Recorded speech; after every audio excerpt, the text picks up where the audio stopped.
শুধুমাত্র আপনার কি দেখবেন, video.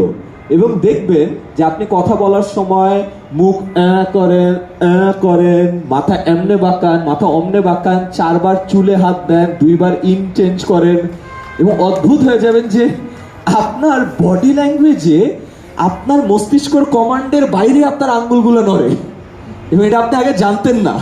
It's very important, and Yule figure out যে আচ্ছা আমি আসলে এইভাবে সাপের মতো নড়ি, আমি তো জানতাম না।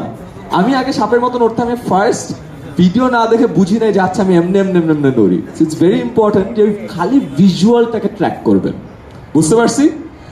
এরপরে থার্ড টাইম আবারও ভিডিওটা অন করবেন, এইবার অডিও ভিডিও একসাথে দেখবেন। এই 3টা অডিট যদি আপনি নিজে করেন তাহলে আপনি আপনার যে কমিউনিকেশনটা আছে এটা ছোটোখাটো ভুলভ্রান্তি আপনি বের করে ফেলতে পারবেন। তার কারণ কি জানেন, পরীক্ষার হলে আমাদের অনেকবার অনেক পরীক্ষার খাতা কাটা হয়েছে, কিন্তু আমাদের প্রতিদিন প্রতিনিয়ত যে কমিউনিকেশনের স্কিলটা আছে এইটা দিয়ে কখনো কেউ আমাদের খাতাটা কাটে নাই, বা কেউ আমাদেরকে মার্কিং করে নাই, বা কেউ আমাদেরকে ভুলগুলো ধরায় দেয় নাই, রাইট? যেহেতু দেয় নাই, আপনি নিজে ধরেন ভিডিও করে 5 মিনিট, ফার্স্টে জাস্ট অডিও, দেন জাস্ট ভিডিও, দেন দুইটাই।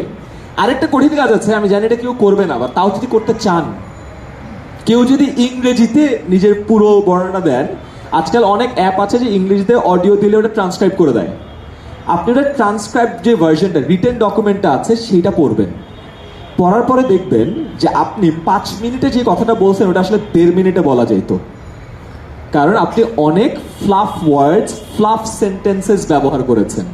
তার মানে আপনার কথাগুলো না অতটা এফেক্টিভ না, কথাগুলো আরেকটু কনসাইজ করা যেত। এর অনেক কঠিন কাজ, বাট এগেন কেউ যদি চান যে একটু নেক্সট লেভেলে যেতে চান, ডু দ্যাট এজ ওয়েল। কারণ যখন আপনি ট্রান্সক্রিপ্টটা পাবেন আপনি দেখবেন যে আপনার কথার কোন কোন জায়গায় ফ্লাফ ছিল। So that's very important. Connect করা